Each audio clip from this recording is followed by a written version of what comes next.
BTC वाले भैया YouTube channel में आप सभी का स्वागत है। आज हम बात करने वाले हैं छत्तीसगढ़ की राजनीति के एक ऐसे बड़े चेहरे की जिन्होंने जमीन से उठकर सीधे मुख्यमंत्री की कुर्सी तक का सफर तय किया।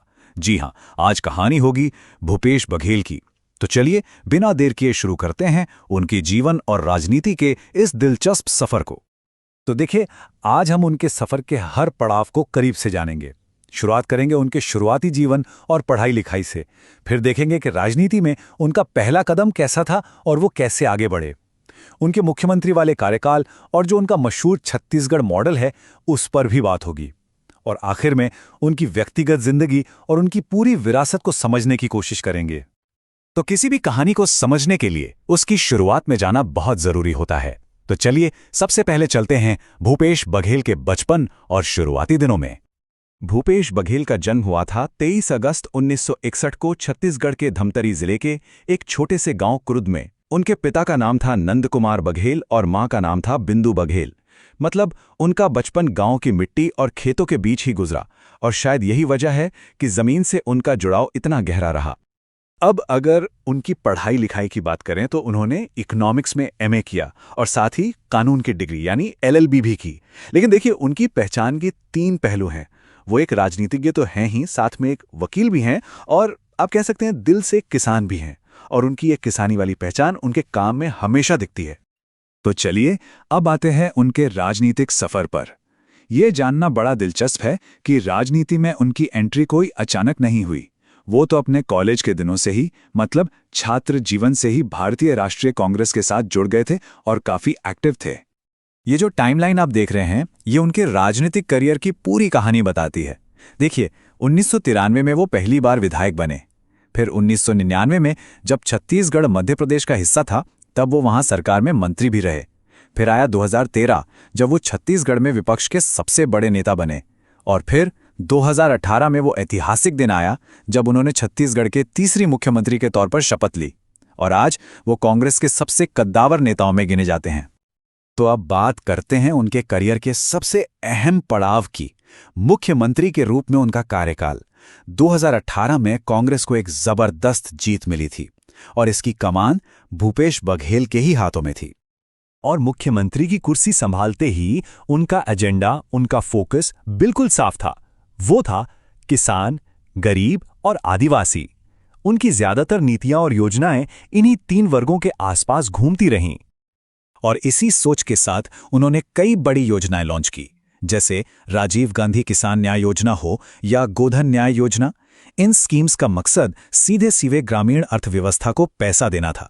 फिर एक बहुत ही अनोखी योजना थी, नरवा, गरवा, घुरवा, बाड़ी, जो छत्तीसगढ़ के पारंपरिक तरीकों को बचाने के लिए थी। और हां, उनका एक बहुत बड़ा और चर्चित फैसला था किसानों का कर्ज माफ करना। पता है, उनके काम करने के इसी तरीके को और इन योजनाओं को मिलाकर एक नाम दिया गया जो पूरे देश में मशहूर हुआ, छत्तीसगढ़ मॉडल। तो चलिए जरा समझते हैं कि ये मॉडल आखिर था क्या। तो ये छत्तीसगढ़ मॉडल है क्या? देखिए, बहुत आसान शब्दों में समझें तो ये सरकार चलाने का एक ऐसा तरीका है जिसमें सारा जोर बड़े बड़े उद्योगों या शहरों पर नहीं, बल्कि गांव, खेती किसानी और वहां मौजूद स्थानीय संसाधनों पर होता है। मतलब विकास नीचे से ऊपर की ओर ले जाने की कोशिश। इस मॉडल के आप 3 मुख्य स्तंभ या कह लीजिए 3 नींव के पत्थर मान सकते हैं। पहला, खेती किसानी को सबसे ज्यादा तवज्जो देना। दूसरा, गांव की अर्थव्यवस्था को इतना ताकतवर बनाना कि लोग खुद अपने पैरों पर खड़े हो सकें। और तीसरा स्तंभ था छत्तीसगढ़ के पास जो भी प्राकृतिक संसाधन हैं, उनका इस्तेमाल राज्य के लोगों के भले के लिए करना। बस यही था इस मॉडल का पूरा सार। अच्छा, राजनीति और योजनाओं से जरा हटकर अब एक नजर भूपेश बघेल की निजी जिंदगी पर डालते हैं। इससे यह समझने में मदद मिलेगी कि लोग उन्हें जमीनी नेता क्यों कहते हैं। तो देखिए, भूपेश बघेल शादीशुदा हैं और उनके 2 बेटे हैं। उनकी छवि एक बहुत ही सरल जीवन जीने वाले नेता की है। आज भी वो खेती किसानी से बहुत गहराई से जुड़े हुए हैं। और एक और खास बात, वो छत्तीसगढ़ी संस्कृति और वहां की परंपराओं के बहुत बड़े समर्थक माने जाते हैं। और उनकी यही सादगी और जमीनी जुड़ाव उनकी राजनीतिक पहचान को भी दिलचस्प बनाता है। उनकी एक तरह से दोहरी पहचान है। एक तरफ छत्तीसगढ़ के अंदर वो किसानों के सबसे बड़े हितैषी नेता के तौर पर देखे जाते हैं, तो वहीं दूसरी तरफ दिल्ली में यानी राष्ट्रीय स्तर पर वो अपनी पार्टी के एक बहुत ही अहम और बड़े नेता की भूमिका निभाते हैं। तो चलिए अब इस पूरी बातचीत को समेटते हैं। आखिर में सवाल यही उठता है कि भूपेश बघेल की राजनीतिक विरासत क्या है? हमने जो कुछ भी जाना उसका निचोड़ क्या है? तो देखिए, सार यही है कि भूपेश बघेल की पहचान एक ऐसे जमीनी नेता की है जिसके काम का, जिसकी राजनीति का केंद्र हमेशा आम आदमी रहा, खासकर किसान और गांव में रहने वाले लोग। और अंत में ये एक लाइन शायद उनके पूरे राजनीतिक सफर को सबसे अच्छे से बयां करती है। उनका राजनीतिक सफर संघर्ष, संगठन और जन सेवा का प्रतीक है। वाकई एक छात्र नेता से मुख्यमंत्री बनने तक की उनकी कहानी इन्हीं 3 शब्दों के इर्द गिर्द घूमती है। ऐसे ही और वीडियोस के लिए बीटीसी वाले भैया यूट्यूब चैनल को सब्सक्राइब जरूर करें।